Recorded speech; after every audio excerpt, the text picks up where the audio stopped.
The Homing Mandarin by Jaime An Lim, presented by Matthew Justin Nolasco of 4NA. Now let's delve into the background of the author, Jaime An Lim. So, Jaime An Lim is a known writer of poems, novels, and essays, as well as short stories. He finished his Bachelor of Fine Arts in English degree cum laude from Mindanao State University in 1968. He then went to the United States in 1980 to receive his Master's of Arts in Comparative Literature, Master of Arts in Education, and a Doctor of Philosophy in Literature at Indiana University in Bloomington. As a writer, he wrote essays about the novels of Maximo Calao, Jaime Laya, Stephen Haveliana, Edilberto Tiempo, and Wilfred Noliando, which are compiled in his book entitled Literature and Politics: The Colonial Experience in Nine Philippine Novels, which was published in 1993. He then also wrote for publications like the Philippine Free Press, Focus, and Panorama. He also became a writing fellow at the Silliman National Writers Workshop and UP Writers Workshop a year after. He also received the Don Carlos Palanca Memorial Awards for Literature for his many um, novels. Moving on to the selection itself,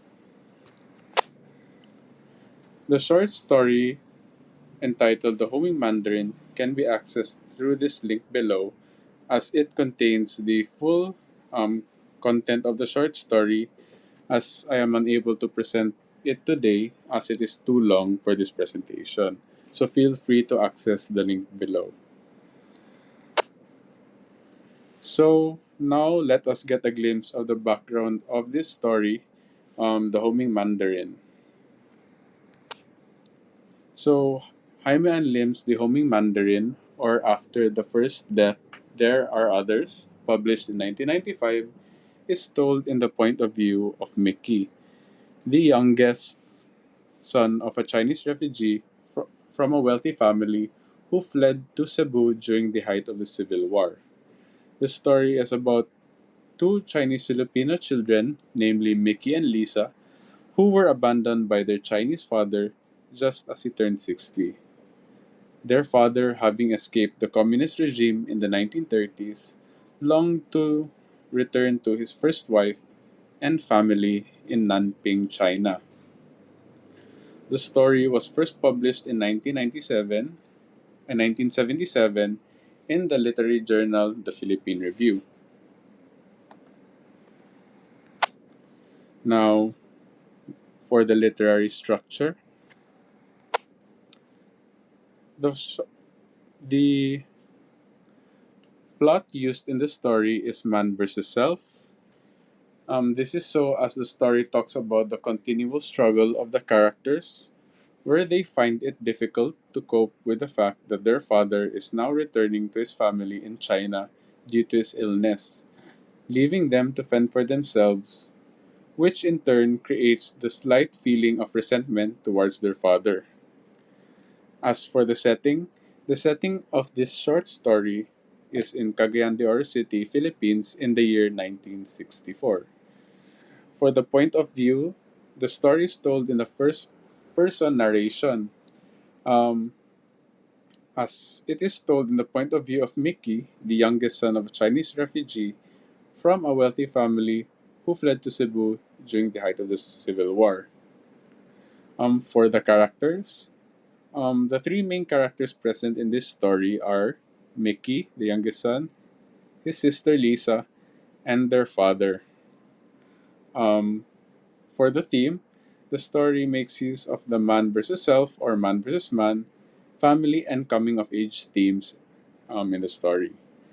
The theme of the story centers around the conflicts the daughters have with their father, abandoning them when he had turned 60.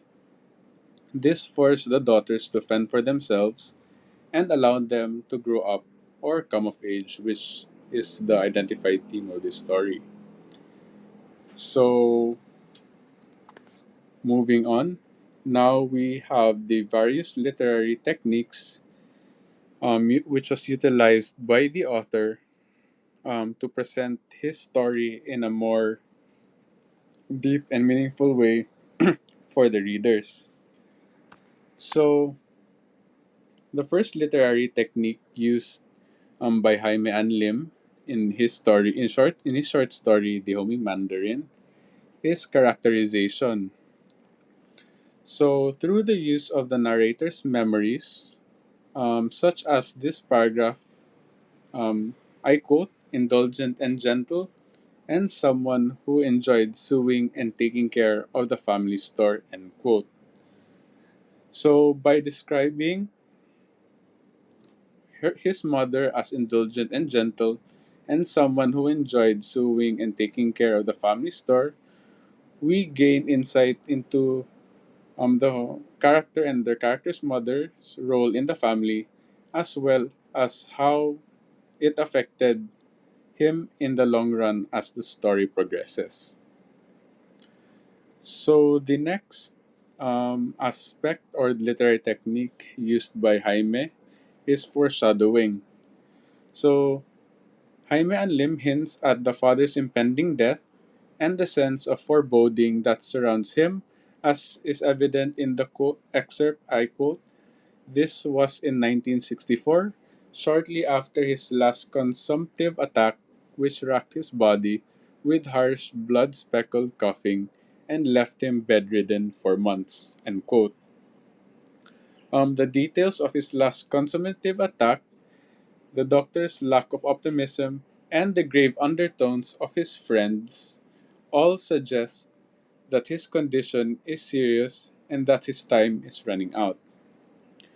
As for the last identified literary technique used by Jaime in this story, he uses the technique exposition.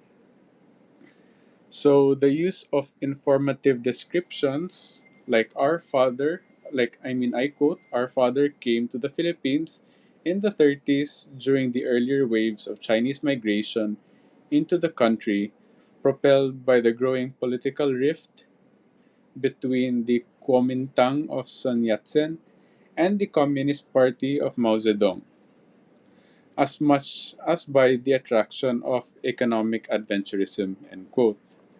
So here, Jaime is providing